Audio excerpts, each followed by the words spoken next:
నమస్కారం Chittoor TV news కి స్వాగతం. ముందుగా ముఖ్యాంశాలు. 15% రిజర్వేషన్ పరిధిలో వచ్చే దళితుల సంక్షేమం అభివృద్ధిపై కమిషన్ ప్రత్యేక దృష్టి. చిత్తూరు జిల్లా అట్రాసిటీ ఫ్రీ జోన్ గా తీర్చిదిద్దేందుకు చర్యలు చేపడతాం. అర్హత కలిగిన షెడ్యూల్ కులాల పాడి రైతులకు విరివిగా రుణాలు అందజేయాలి. సంక్షేమ వసతి గృహాలను సంబంధిత అధికారులు క్షేత్రస్థాయిలో సందర్శించాలి పేర్కొన్న రాష్ట్ర SC commission chairman Jawahar.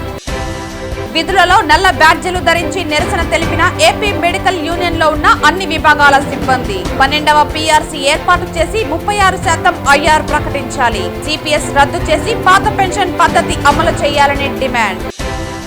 Modi Chandrababu Naidu కార్మిక ఆర్థిక వ్యతిరేక విధానాలపై ఏఐటీయూసీ రాష్ట్ర 18వ మహాసభ పోరాటానికి సన్నద్ధం కావాలి. ఏఐటీయూసీ రాష్ట్ర ఉపాధ్యక్షుడు నాగసుబ్బారెడ్డి పిలుపు. వార్తల్లోని వివరాలు. జిల్లాలో భూ సమస్యలు, కుల వివక్ష అంశాలు అధికంగా ఉన్నాయని రెవెన్యూ, పోలీసు శాఖల సమన్వయంతో పనిచేసి పెండింగ్ కేసులు తక్షణమే పరిష్కరించాలని ఎస్సీ కమిషన్ చైర్మన్ జవహర్ అధికారులను ఆదేశించారు. బుధవారం మధ్యాహ్నం స్థానిక జిల్లా కలెక్టరేట్ పీజీఆర్ఎస్ సమావేశ మందిరంలో ఎస్సీలపై అఘాయిత్యాల కేసులు మరియు సంక్షేమ పథకాల అమలుకు సంబంధించి సమీక్షలు ఉన్నత అధికారులతో సమీక్ష సమావేశం నిర్వహించారు. బుధవారం మధ్యాహ్నం స్థానిక జిల్లా కలెక్టరేట్ పీజీఆర్ఎస్ సమావేశంలో ఎస్సీలపై అఘాయిత్యాల కేసులు మరియు సంక్షేమ పథకాల అమలుకు సంబంధించి సమీక్షలు ఉన్నత అధికారులతో సమీక్షా సమావేశం నిర్వహించారు. ఈ కార్యక్రమంలో జిల్లా కలెక్టర్ సుమిత్ కుమార్, జిల్లా ఎస్పీ తుషార్ రూడి, కమిటీ మెంబర్లు శ్రీపతి బాబు, ఎం భిక్షం, ఎన్టీ రామాంజనేయమ్మ, కార్యదర్శి Chinnarayudu, training SP Tarun Pahwa, joint collector Rajendran తదితరులు పాల్గొన్నారు. ఈ సందర్భంగా కమిషన్ చైర్మన్ మాట్లాడుతూ ఈ రోజు నిర్వహించిన ఆర్ఎన్బి అతిథి గృహం నందు జిల్లాలో ప్రజల నుంచి మొత్తం 89 గ్రీవెన్స్లు స్వీకరించినట్టు తెలిపారు. వీటిలో ప్రధానంగా భూ సమస్యలు, కుల వివక్షకు సంబంధించిన అంశాలు అధికంగా ఉన్నాయని పేర్కొన్నారు. జిల్లాను మోడల్గా అభివృద్ధి చేయాలనే ఆశతో వచ్చినప్పటికీ ప్రాథమిక స్థాయిలో ఇంకా వివక్ష రూపం మార్చుకుని కొనసాగుతున్నట్లు గమనించినట్లు తెలిపారు. సమాజంలో కుల వివక్ష పూర్తిగా తొలగలేదని, కొన్ని ప్రాంతాల్లో కొత్త రూపాల్లో కనిపిస్తోందని ఆవేదన వ్యక్తం చేశారు. అధికారులు ప్రజల సమస్యలను ఆలస్యం చేయకుండా వెంటనే పరిష్కరించాల్సిన బాధ్యత ఉందని స్పష్టం చేశారు. పోలీస్ స్టేషన్లు, రెవెన్యూ కార్యాలయాలలో ప్రజలను పదే తిరగబెట్టే పరిస్థితులు తగ్గించాలని సూచించారు. ప్రతి సమస్యను పరిష్కరించే దిశగా చూడాలని, బాధితుల పరిస్థితిని అర్థం చేసుకుని స్పందించాలని అన్నారు. జిల్లాలో పెండింగ్ లో ఉన్న కేసులను తక్షణమే పరిష్కరించాలని, ముఖ్యంగా రెవెన్యూ మరియు పోలీసు శాఖలు సమన్వయంతో పనిచేయాలని ఆదేశించారు. ఆలస్యం వల్ల ప్రజల్లో ప్రభుత్వంపై నమ్మకం తగ్గే ప్రమాదం ఉందని హెచ్చరించారు. కుల ధృవీకరణ జారీ ప్రక్రియలో పారదర్శకత ఉండాలని, గ్రామ స్థాయిలో విచారణ నిర్వహించి త్వరితగతిన సర్టిఫికెట్లు ఇవ్వాలని సూచించారు. సామాజిక న్యాయం సాధనలో అధికారులు మరింత బాధ్యతతో వ్యవహరించాలని, ప్రజల నమ్మకాన్ని నిలబెట్టేలా పనిచేయాలని స్పష్టం చేశారు. ఎస్సీ పాడి రైతులకు విరివిగా రుణాలు అందజేయాలని తెలిపారు. కుప్పం, పలంనేరు, నగిరి అట్రాసిటీ కేసులు అధికంగా నమోదవుతున్నాయని తెలిపారు. డీఎస్పీ సమగ్ర విచారణతో ఎస్పీ సంతకంతో నివేదికలను రాష్ట్ర ఎస్సీ చైర్మన్ కార్యాలయానికి పంపాలని పోలీసు అధికారులను ఆదేశించారు. ఎస్సీ ప్రజల కమిషన్ అండగా నిలుస్తుందని తెలిపారు. అన్ని రంగాలలో ఖచ్చితంగా రిజర్వేషన్ 15% ఉండే విధంగా మా కమిషన్ ప్రత్యేక దృష్టి పెడుతుందని పేర్కొన్నారు. వివిధ సంక్షేమ పథకాలు అర్హులైన నిరుపేదలైన ఎస్సీ వారిని సంబంధిత అధికారులు వారిని అభివృద్ధి చేసే విధంగా మీరు కృషి చేయాలని తెలిపారు. అంతకుముందు జిల్లా కలెక్టర్ సుమిత్ కుమార్ మాట్లాడుతూ జిల్లాలో ఎస్సీ వర్గాలకు సంబంధించిన సమస్యల పరిష్కారంపై జిల్లా పరిపాలన తీసుకుంటున్న చర్యలను ఎస్సీ కమిషన్ చైర్మన్ కు వివరిస్తూ జిల్లాలో భూ సంబంధిత సమస్యలు, డీకేటీ భూముల అంశాలు, ఆక్రమణలు, కుల ధృవీకరణ జారీ వంటి అంశాలు ప్రధానంగా ఉన్నట్లు తెలియజేశారు. వీటి పరిష్కారానికి రెవెన్యూ శాఖ ద్వారా ప్రత్యేక డ్రైవ్ నిర్వహిస్తూ గ్రామ స్థాయిలో పరిశీలనలు చేపట్టి త్వరితగతిన సమస్యలు పరిష్కరించేలా చర్యలు తీసుకుంటున్నట్లు తెలిపారు. జిల్లాలో పెండింగ్ లో ఉన్న గ్రీవెన్స్లను ప్రాధాన్యతగా తీసుకుని నియోజకవర్గాల వారీగా సమీక్షలు నిర్వహిస్తూ సంబంధిత అధికారులతో సమన్వయం చేసుకుని పరిష్కారం చూపుతున్నట్లు వివరించారు. పోలీసు శాఖ ద్వారా నమోదైన కేసులపై వేగవంతమైన దర్యాప్తు చేపట్టి బాధితులకు న్యాయం అందేలా చర్యలు తీసుకుంటున్నట్లు తెలిపారు. ఎస్సీ కాలనీలో ఉన్న సమస్యలు, ముఖ్యంగా జనాభా, ప్రాథమిక సౌకర్యాల కొరత, ఆకలి సమస్యలు వంటి అంశాలపై ప్రత్యేక దృష్టి పెట్టి సంబంధిత శాఖలతో కలిసి పరిష్కార చర్యలు అమలు చేస్తున్నట్లు తెలిపారు. అనంతరం ఎస్పీ మాట్లాడుతూ ఎస్సీలపై అఘాయిత్యాల కేసులు సంబంధిత డీఎస్పీ ఆధ్వర్యంలో ప్రత్యేక విచారణ కార్యక్రమం చేపట్టి ప్రత్యేక కార్యక్రమాలు నిర్వహించనున్నామని తెలిపారు. ఈ కార్యక్రమంలో జిల్లా సాంఘిక సంక్షేమ అధికారి రబ్బనీ బాషా, ఆర్జీఓలు, డీఎస్పీలు, జిల్లా అధికారులు పాల్గొన్నారు. షెడ్యూల్ కులాల సంక్షేమం కోసం రాష్ట్ర ఎస్సీ కమిషన్ పనిచేస్తుందని రాష్ట్ర ఎస్సీ కమిషన్ చైర్మన్ జవహర్ పేర్కొన్నారు. జిల్లాలో 2 రోజుల పర్యటనలో భాగంగా బుధవారం స్థానిక ఆర్ఎన్బి అతిథి గృహం నందు షెడ్యూల్డ్ కులాల ప్రజల నుంచి వినతులు స్వీకరించారు. అనంతరం పత్రికా సమావేశంలో చైర్మన్ మాట్లాడుతూ చిత్తూరు జిల్లాను ఎస్సీ కమిషన్ ద్వారా సందర్శించే అవకాశం రావడం సంతోషంగా ఉందని తెలిపారు. ఈ సందర్భంగా జిల్లాలో విస్తృతంగా పర్యటించి ప్రజలను కలుసుకున్నామని, ముఖ్యంగా భూ సమస్యలు, భూ తగాదాలు వంటి అంశాలు ఎక్కువగా ఉన్నాయని గుర్తించామని తెలిపారు. ఆ సమస్యలన్నింటినీ సమగ్రంగా పరిశీలిస్తున్నామని తెలిపారు. కాస్ట్ సర్టిఫికేట్ సమస్యల విషయంలో కూడా గతంలో ఆది ఆంధ్ర క్రిస్టియన్ వంటి వర్గీకరణల కారణంగా కొన్ని ఇబ్బందులు ఉన్నాయని, వాటిని కూడా దృష్టిలో పెట్టుకుని పరిష్కార మార్గాలపై సమీక్ష జరుపుతున్నామని అన్నారు. జిల్లాలోని 53 విభాగాలకు సంబంధించిన సంక్షేమ పథకాలు అందరికీ సమానంగా చేరుతున్నాయా లేదా అన్నదానిపై కూడా సమీక్ష చేపట్టినట్టు తెలిపారు. తాను కమిషన్ చైర్మన్ గా 15% రిజర్వేషన్ పరిధిలో వచ్చే దళితుల సంక్షేమం, అభివృద్ధిపై ప్రత్యేక దృష్టి పెట్టాల్సిన బాధ్యత ఉందని అన్నారు. చిత్తూరు జిల్లాలో సుమారు 25% దళిత జనాభా ఉన్న నేపథ్యంలో వారి సంక్షేమం, అభివృద్ధిలో భాగస్వామ్యం గురించి సమగ్రంగా చర్చించినట్లు తెలిపారు. జిల్లా కలెక్టర్ ఎస్పీతో సమావేశమై తగిన ఆదేశాలు ఇచ్చామని, చిత్తూరు జిల్లాను ఒక మోడల్ జిల్లాగా మార్చేందుకు కృషి చేస్తామని తెలిపారు.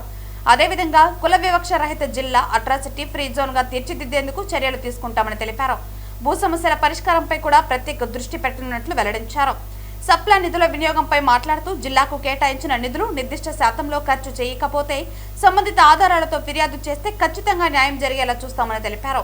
దళిత క్రైస్తవుల సమస్యలపై మాట్లాడుతూ 1950 అధ్యక్ష ఉత్తర్వు ప్రకారం వచ్చిన అంశాలే ప్రస్తుతం మళ్లీ చర్చకు వస్తున్నాయని తెలిపారు. కార్పొరేషన్ లోన్లు లేదా ఇతర ప్రయోజనాల కులం పేరుతో ఎవరైనా అడ్డుకుంటే వారిపై తప్పకుండా చర్యలు తీసుకుంటామని హెచ్చరించారు. వ్యవస్థలో మార్పులు వచ్చినా వివక్షకు సంబంధించిన పునాదులు ఇంకా కొనసాగుతున్నాయని, స్వాతంత్రం వచ్చి 77 సంవత్సరాలు అయినా ఈ సమస్యలు పూర్తిగా నివారణ కాలేదని పేర్కొన్నారు. ఈ కార్యక్రమంలో కమిషన్ మెంబర్లు తదితరులు పాల్గొన్నారు. మొట్టమొదటిసారి కమిషన్ చిత్తూరు పర్యటించడం జరుగుతూ ఉంది. ప్రధానంగా దళితుల యొక్క హక్కులు, అదేవిధంగా వివక్షత అనేది ఏ స్థాయిలో ఉన్నా, ఎక్కడున్నా దాన్ని ఏ విధంగా రూపొందాలనే దాని మీద పర్యటన చేస్తూ ఒక పక్క ప్రజల్లో చైతన్యం కల్పించడం, అదేవిధంగా అదే ప్రజలకి హక్కుల గురించి బోధించడం, హక్కుల పరిరక్షణకి అధికారులతో మాట్లాడటం, ఈ కమిషన్ బాధ్యతగా తీసుకోవటం. దీనిలో భాగంగా ఈరోజు ప్రత్యేకంగా చిత్తూరు జిల్లాలో చూసినప్పుడు ఆది ఆంధ్రాకు సంబంధించినటువంటి కుల ధృవీకరణ విషయాల్లో కొన్ని ఇబ్బందులు ఉన్నాయని గ్రహించాం. దాన్ని ఇమీడియట్గా కలెక్టర్ గారితో రెండింటికి మాట్లాడి ఆ గ్రామాలకు సంబంధించి ఆది ఆంధ్రాకి సంబంధించి ఉన్నటువంటి ఇబ్బందులన్నింటినీ కూడా ఒకేసారి తొలగించడానికి, ఎందుకంటే సాధారణంగా రెవెన్యూ అధికారులు నేను వెళ్ళి వేరే కులం పేరు చెప్పినా ఏం చెప్పినా అక్కడ వాళ్ళు వచ్చిన తర్వాత పంచనామా చేయాలి, అదేవిధంగా గ్రామంలో చాటింపు వేసుకోవాలి, దాని తర్వాత ధృవీకరణ చేయాలి, కుల ధృవీకరణ చేయాలి. అవి ఏం చేయకుండా గుడ్డిగా తిరస్కరించడం వల్ల విద్యార్థుల భవిష్యత్తు పాడవుతూ ఉంది. దాన్ని కూడా దృష్టిలో పెట్టుకుని కలెక్టర్ గారితో మాట్లాడి ఆ సమస్య పరిష్కారం చేయటం.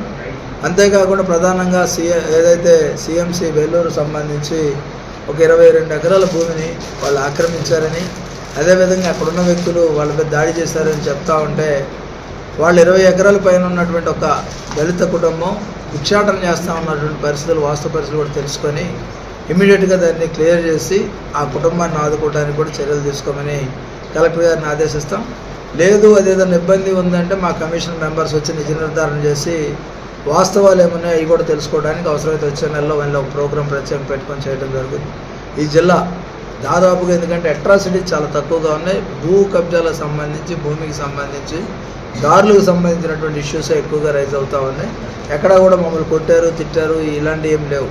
ఎందుకంటే చాలా సంతోషం, ఎందుకంటే పక్కన చెన్నై ప్రభావమో లేకపోతే ఎవరైతే పెరియార్ లాంటి వాళ్ళ ప్రభావం ఈ ప్రాంతంలో ఉందని నేనైతే అనుకుంటా ఉన్నా. చాలా సంతోషం కూడా.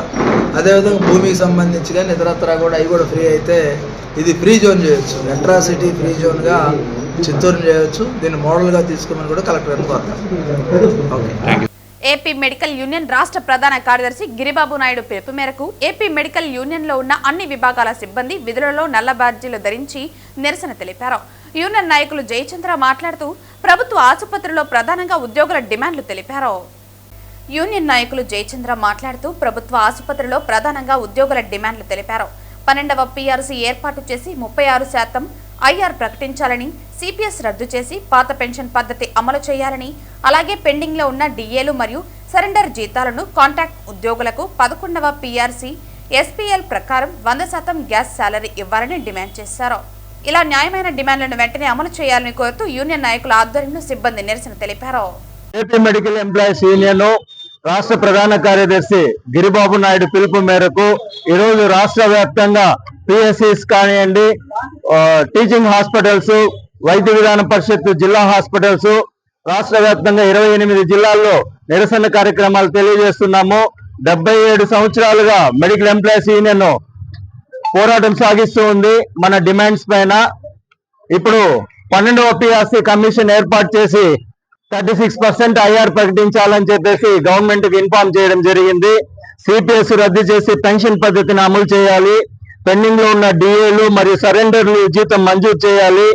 కాంట్రాక్ట్ ఉద్యోగులందరికీ 11వ పిఆర్సీ స్కేల్ ప్రకారం 100% గ్యాస్ సాలరీ ఇవ్వాలని చెప్పి అడుగుతున్నాము. జీవో నెంబర్ 7 లో సవరణ చేసి అవుట్ సోర్స్ ఉద్యోగులకు కనీస వేతనాలు కేటగిరీ ఫస్ట్ 28,000, కేటగిరీ 2 24,000, కేటగిరీ 3 20,000 ఇమ్మని చెప్పి డిమాండ్ చేస్తున్నాం. అబ్కాస్ ఎంప్లాయీస్ కి మినిమం టై స్కేల్ ఏర్పాటు చేయమని చెప్పి డిమాండ్ చేస్తున్నాం. అలాగే 35 రోజులు సెలవులు మంజూరు చేయాలనేసి డిమాండ్ చేస్తున్నాం. ఎంఎన్ఓ ఎఫ్ఎన్ఓలు సమాన పనికి హెచ్ఆర్ఏ మంజూరు చేయాలని చెప్పి డిమాండ్ చేశాం. అన్ని టీచింగ్ హాస్పిటల్లో ఉన్న సీనియర్ ఫార్మసీ పోస్టులు ఫిలప్ చేయాలని అడిగాం. అలాగే రేడియోగ్రాఫర్స్, ల్యాబ్ టెక్నీషియన్, ల్యాబ్ అసిస్టెంట్ పోస్టులు డిమాండ్ ని బట్టి రిక్రూట్ చేయాలని చెప్పేసి డిమాండ్ చేస్తున్నాం. 19 సంవత్సరాలుగా పనిచేస్తున్న అవుట్ సోర్స్ ఉద్యోగుల్ని ప్రభుత్వ కాంట్రాక్ట్లకు తీసుకోవాలని చెప్పేసి డిమాండ్ పెట్టాం. అలాగే ఎంఎన్ఓ, ఎఫ్ఎన్ఓ, స్ట్రెచర్ బాయ్స్, తోటమాలి పోస్టులన్నీ కూడా రిక్రూట్ చేయాలని చెప్పి అడిగాం.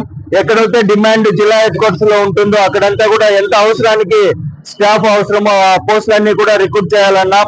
డ్యూటీస్ అయిపోయిన తర్వాత ఎమర్జెన్సీ డ్యూటీస్ కి ఎవరైతే అటెండ్ అవుతామో వాళ్ళకు అడిషనల్ అలవెన్స్ ఇమ్మని చెప్పి డిమాండ్ చేస్తున్నాం. అలాగనే యూనిఫామ్ అలవెన్స్ చేయమని చెప్పి అడుగుతున్నాం. పారామెడికల్, నర్సింగ్ క్లాస్ 4 సిబ్బందిని కూడా భర్తీ చేయాలని చెప్పి టోటల్ 29 డిమాండ్లు పెట్టాము. 29 డిమాండ్లు నెరవేర్చాలి. అట్లా లేని పక్షంలో మేము బుధ బేస్తవారము నిరసన కార్యక్రమాలు తెలియజేస్తాము రాష్ట్ర వ్యాప్తంగా అని చెప్పాము. అలాగే శుక్రవారం, శనివారం కూడా 12 గంటల నుంచి 1 గంట వరకు ధర్నా నిర్వహిస్తామని చెప్పాము. మా డిమాండ్లు నెరవేర్చకపోతే ఇలానే నిరసన కార్యక్రమాలు తెలియజేస్తామని చెప్పి ఇంటిమేషన్ చేస్తున్నాం గవర్నమెంట్ కి. కాబట్టి వెంటనే సమస్యలు పరిష్కరించుకునే కొరకు జాయింట్ మీటింగ్ ఏర్పాటు చేసి రాష్ట్ర నాయకుల్ని ఇన్వైట్ చేసి మా డిమాండ్ ని పరిష్కరించాలని చెప్పేసి సభాముఖంగా గవర్నమెంట్ కు తెలియజేస్తున్నాను. లేని పక్షంలో రాబోయే రోజుల్లో మూల్యం చెల్లించుకోవాల్సి ఉంటుందని కూడా తెలియజేస్తున్నాం. మోదీ, చంద్రబాబు నాయుడు కార్మిక ఆర్థిక వ్యతిరేక విధానాలపై ఏఐటీయూసీ రాష్ట్ర 18వ మహాసభ పోరాటానికి సన్నద్ధం కావాలని ఏఐటీయూసీ రాష్ట్ర ఉపాధ్యక్షులు నాగసుబ్బారెడ్డి పిలుపునిచ్చారు. All India trade union Congress AITUC జిల్లా ముఖ్య నాయకుల సమావేశం ఎస్టీయూ కార్యాలయంలో జరిగింది. ఏఐటీయూసీ రాష్ట్ర ఉపాధ్యక్షులు నాగసుబ్బారెడ్డి మాట్లాడుతూ కేంద్రంలోని బీజేపీ మోదీ ప్రభుత్వం, రాష్ట్రంలోని కూటమి ప్రభుత్వం నారా చంద్రబాబు నాయుడు అనుసరిస్తున్న కార్మిక ఆర్థిక వ్యతిరేక విధానాలపై కార్మిక వర్గానికి తీరని నష్టం జరిగే ప్రమాదం ఉందన్నారు.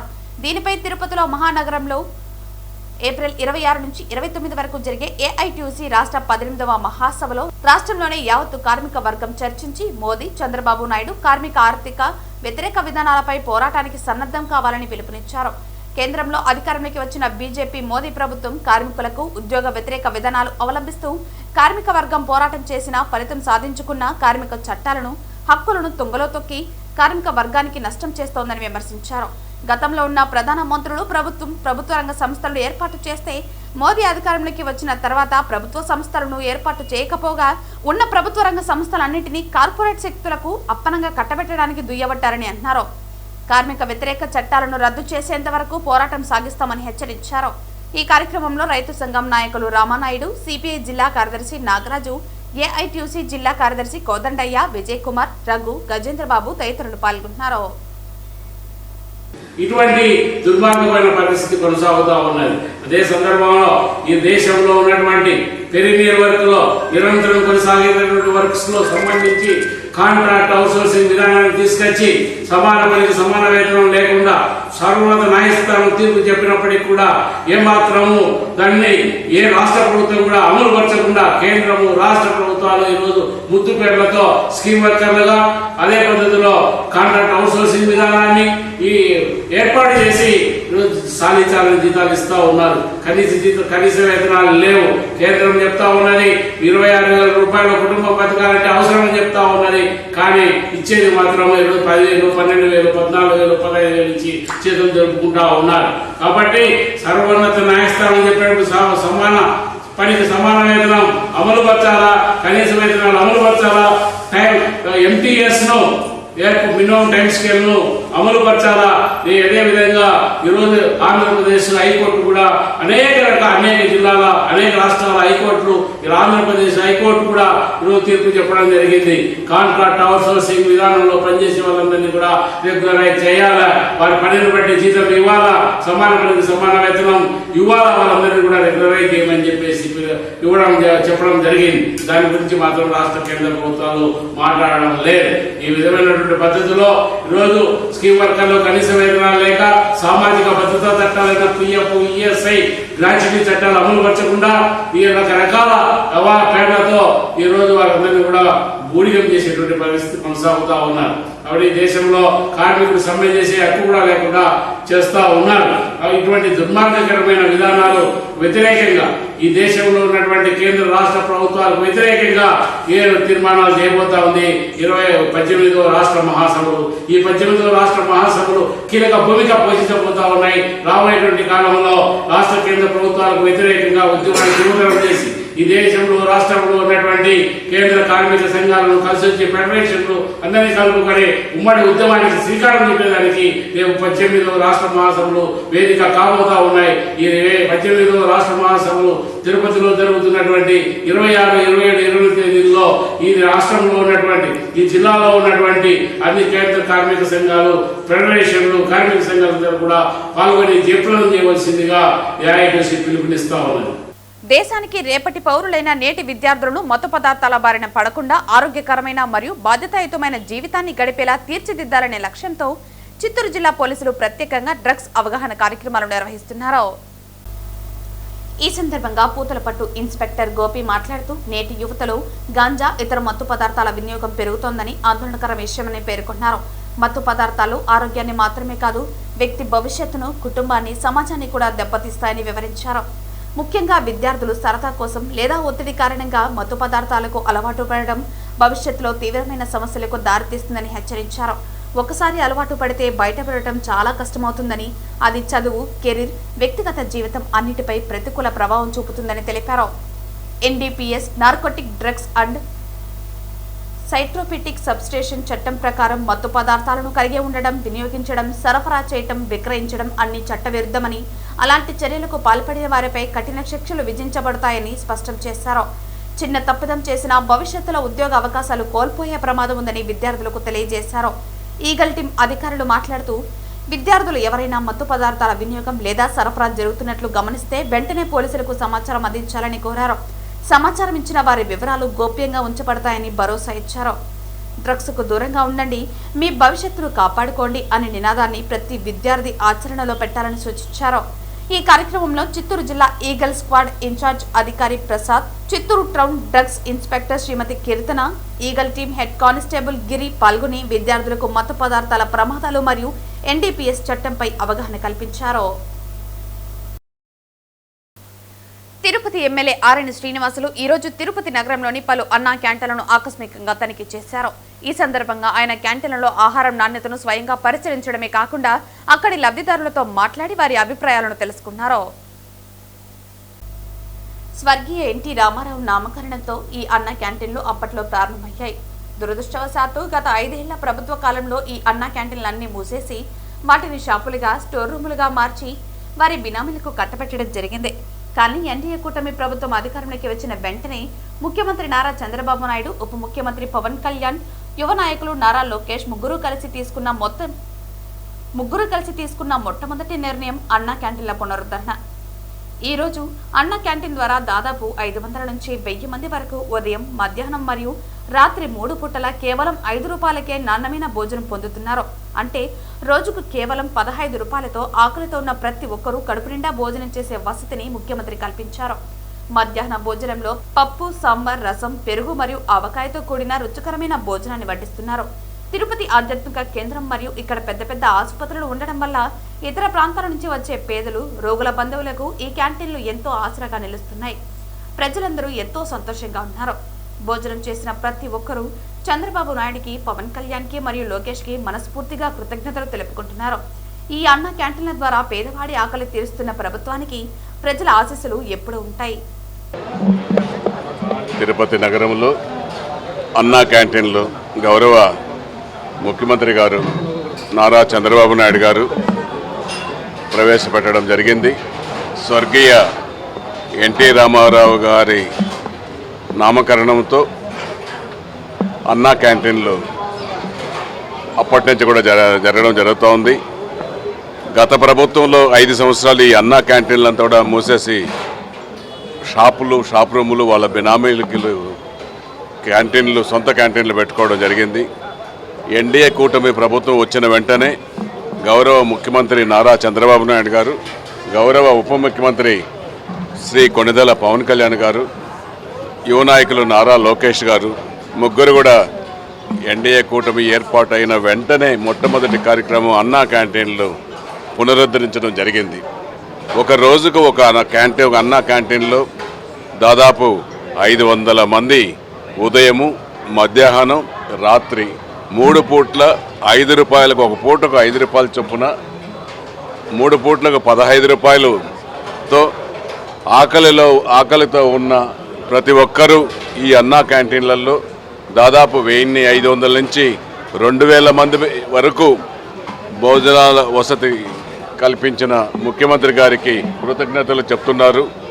ఈ అన్నదానం కూడా ఉదయం టిఫను, మధ్యాహ్నం భోజనం, పప్పు, సాంబారు, రసము, పెరుగు, ఆవకాయ ఇవన్నిటితో చేసి కడుపు నిండా అన్నం పెట్టే అన్నా క్యాంటీన్లు పునరుద్ధరించడం గౌరవ ముఖ్యమంత్రి నారా చంద్రబాబు నాయుడు గారికి, గౌరవ ఉప ముఖ్యమంత్రి శ్రీ కొణిదెల పవన్ కళ్యాణ్ గారికే దక్కిందనేసి తెలియజేసుకుంటూ, మన తిరుపతి పట్టణంలో 4 అన్నా క్యాంటీన్లు ఉంది. దాదాపు 6000 నుంచి 8000 వరకు, 8000 మంది వరకు ప్రతిరోజు ఈ అన్నా క్యాంటీన్లలో ఇటు పలమనేరు నుంచి వస్తున్నారు, ఇటు మదనపల్లి నుంచి, ఇటు కావలి, నెల్లూరు అని తిరుపతి ప్రధాన కేంద్రం, ఆధ్యాత్మిక కేంద్రం కాబట్టి అన్ని వసతులు ఇక్కడ. హాస్పిటల్ ఎక్కువ ఉన్నాయి. హాస్పిటల్కి వచ్చేవాళ్ళు, దేవుని దర్శనానికి వచ్చేవాళ్ళు అక్కడ ఉచిత భోజనం వెంకటేశ్వర స్వామి ఆశీస్సులతో రోజుకు 60-70 వేల మంది, 1,00,000 మందికి అన్నదానం కూడా ఉచితంగా పెడుతున్నారు. ఏది ఏమైనా ఈ అన్నా క్యాంటీన్లలో పేదలకు, ఆకలితో ఉన్న ప్రతి ఒక్కరికి 5 రూపాయలకు కడుపు నిండా భోజనం పెట్టే వసతి కల్పించిన గౌరవ ముఖ్యమంత్రి గారికి, గౌరవ ఉప ముఖ్యమంత్రి గారికి, గౌరవ మంత్రి నారా లోకేష్ గారికి కృతజ్ఞతలు, ధన్యవాదాలు తెలియజేసుకుంటున్నాం. ఈరోజు వాళ్ళని చూస్తూ ఉంటే వాళ్ళందరూ కూడా మాకు సంతోషంగా ఉంది. ప్రతి ఒక్కరు కూడా చంద్రబాబు నాయుడు గారికి మేము ఆశీర్వదిస్తామని 2 చేతులు 2 ఏళ్ళు ఎత్తి చూపిస్తున్నారు. మీకు ఎవరు ఈ అన్నా క్యాంటీన్లు ఉచితంగా పెట్టేదంటే 2 ఏళ్ళు ఎత్తి చూపిస్తున్నారు. మాకు చాలా ఆనందంగా ఉంది. చంద్రబాబు నాయుడు గారు చేస్తున్నారనేసి ప్రతి ఒక్కరు భోంచేసే ప్రతి ఒక్కరు కూడా తెలియచేయడం చాలా తృప్తిగా ఉంది అనేసి కూడా తెలియజేస్తున్నారు. వార్తలు ముగించే ముందు ముఖ్యాంశాలు మరోసారి. 15% రిజర్వేషన్ పరిధిలో వచ్చే దళితుల సంక్షేమం, అభివృద్ధిపై కమిషన్ ప్రత్యేక దృష్టి. చిత్తూరు జిల్లా అట్రాసిటీ ఫ్రీ జోన్ గా తీర్చిదిద్దేందుకు చర్యలు చేపడతాం. అర్హత కలిగిన షెడ్యూల్ కులాల పాడి రైతులకు విరివిగా రుణాలు అందజేయాలి. సంక్షేమ వసతి గృహాలను సంబంధిత అధికారులు క్షేత్రస్థాయిలో సందర్శించాలి పేర్కొన్న రాష్ట్ర ఎస్సీ కమిషన్ చైర్మన్ జవహర్. విధులలో నల్ల బ్యాడ్జీలు ధరించి నిరసన తెలిపిన ఏపీ మెడికల్ యూనియన్ లో ఉన్న అన్ని విభాగాల సిబ్బంది. 12వ పీఆర్సీ ఏర్పాటు చేసి 36% ఐఆర్ ప్రకటించాలి. సిపిఎస్ రద్దు చేసి పాత పెన్షన్ పద్ధతి అమలు చేయాలని డిమాండ్. మోదీ, చంద్రబాబు నాయుడు కార్మిక ఆర్థిక వ్యతిరేక విధానాలపై ఏఐటీయూసీ రాష్ట్ర 18వ మహాసభ పోరాటానికి సన్నద్ధం కావాలి. ఏఐటీయూసీ రాష్ట్ర ఉపాధ్యక్షుడు నాగసుబ్బారెడ్డి పిలుపు. ఈ వార్తలు ఇంతటితో సమాప్తం. తిరిగి వార్తల్లో మళ్ళీ కలుద్దాం. అంతవరకు సెలవు. నమస్కారం.